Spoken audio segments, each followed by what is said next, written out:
Why should you pay attention to local news? Because personalization, location-based services, and the mobile web are poised to reinvent community news. I'm in New York to talk to the Patch.com team about the tech aspect of hyperlocal news and what it means for you for getting the best job ever.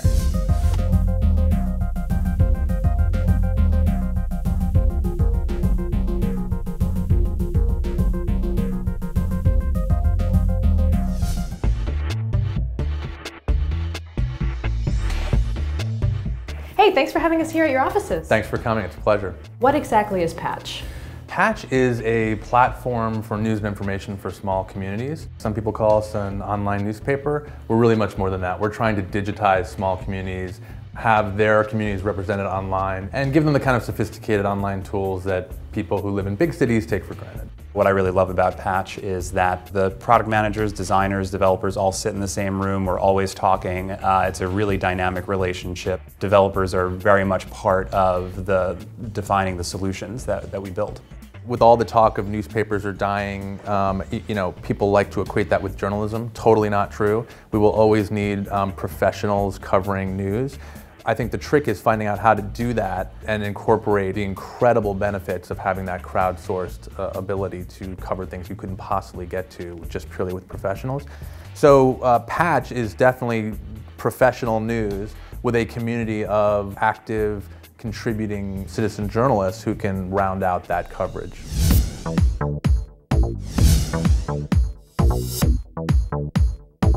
Since you're dealing with such hyperlocal content, do you feel as though developers coming into Patch need to have some experience in that area? Some hyperlocal experience helps.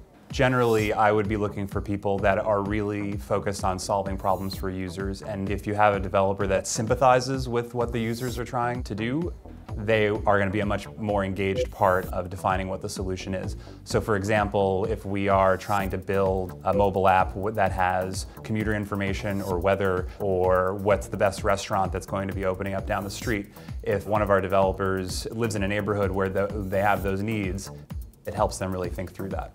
What would you say are some of the unique challenges working on a place like Patch? Normally, big sort of large sites are catering towards this very wide audience. But at Patch, types of features we build will never have 1 million users. They're going to have 50,000 users, but we're going to have 800 sets of 50,000 users. And that's a completely different way to think about development. For example, if we are thinking about developing a new feature, we have to know if it will take hold in each town. Maybe 10% is not good enough for each town because 10% of a town is too small. So it pushes the product decisions in a direction which most companies might never think about. So specifically, what kind of software are you coding on? What do you use in your day-to-day work? Patch is a Ruby on Rails shop. I use sort of the standard Rails stack, OS 10, TextMate, Git, that sort of thing. What we like about Ruby is that it's very straightforward. We're doing weekly releases. We can really turn on a dime if we need to make changes to a system. There are a lot of libraries out there that allow us to build things much more rapidly than if we were using any other language.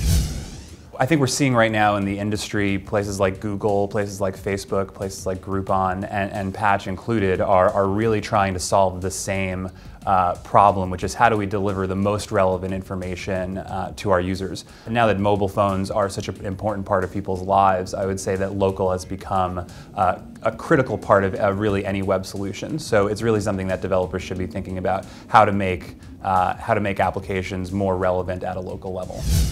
Hyperlocal journalism means building not just for a huge audience, but lots of smaller user groups, each with their own set of data and demands. Really understanding the kind of service you're providing is necessary to making key development solutions and driving traffic. Dice.com has hundreds of job listings in the news and information fields, and one of them may be your best job ever. And hey everyone, don't forget, Dice.com's Best Interview Ever contest is still going on. You can win a Microsoft Connect. Just head over to dice.com/contest and answer one interview question.